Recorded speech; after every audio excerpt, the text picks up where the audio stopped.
This is a fun drill to deal with, especially with kids, and especially with kids that don't have a negative movement first. So when a kid starts from neutral and his first movement is here, it's real hard to get to that one.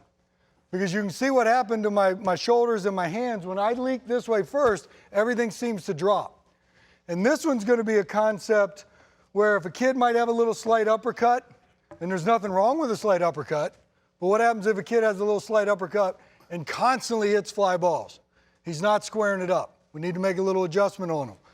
So if we put this ball on the high tee, you really, I'm going to knock that down a little bit, you really have to accent the negative movement.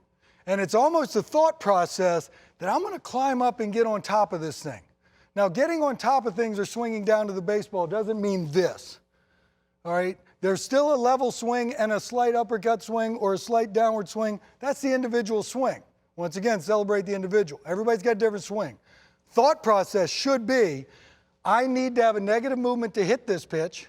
I need to think about climbing up on that and how quick can I get to the baseball with my swing. So I'm really going to concentrate on getting back here and almost feel like I'm climbing up on top of this thing to do damage.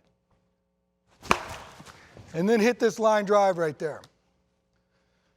This is a lot of work too. This is for a kid to get something out of it and actually put a little bit of effort and work into it.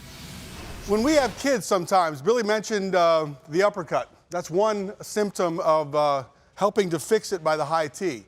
One might be pulling off the ball really badly because, as Billy said, you can't pull off the ball on the tee and still have the same sort of result. So the guy might be pulling off the ball just a little bit, or more than likely, because of a lack of strength in many kids, younger and younger, they develop a hitch.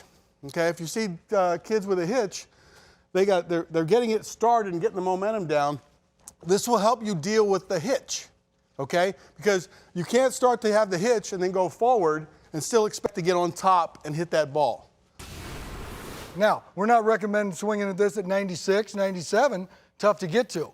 But when you're dealing with a kid that has the ability or the tendency to pop up a pitch like this, just that sensation of being in this position and understanding that momentum here and that rhythm that we're going to climb up and we're going to get on top of that. That's good. When that pitch is moving, next thing you know, the high school kid, a little bit of size, a little strength, hits that ball a long way that way.